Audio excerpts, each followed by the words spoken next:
In today's video, I'm going to teach you how to layer video tracks in DaVinci Resolve. To get started, head over to your timeline. This is the main area where all of your clips are arranged and edited, and it's where you'll manage your video layers. In DaVinci Resolve, your video tracks are usually displayed in the upper section of the timeline, while audio tracks appear below.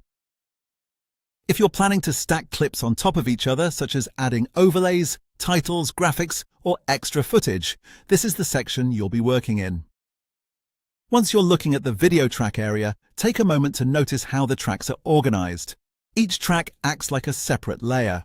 In general, clips placed on a higher video track will appear above clips on the tracks below it. So if you want one piece of footage or an element to sit on top of another, you'll need to make sure it's placed on the correct track.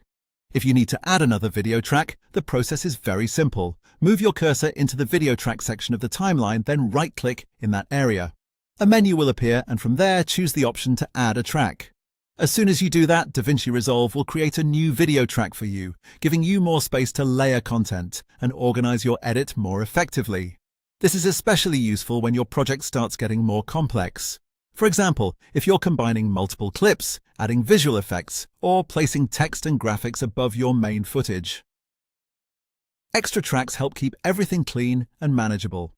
Instead of trying to fit everything onto one or two tracks, you can separate elements logically and make your timeline easier to understand.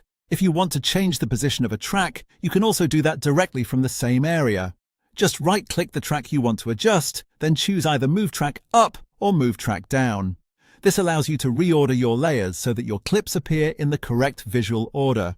Track order matters because it directly affects what you see in the viewer. If something isn't showing up the way you expect, checking whether the track needs to be moved higher or lower is often a quick fix, and that's really all there is to it. By adding tracks and moving them up or down, you can easily layer video in DaVinci Resolve and keep your timeline organized as your edits become more advanced.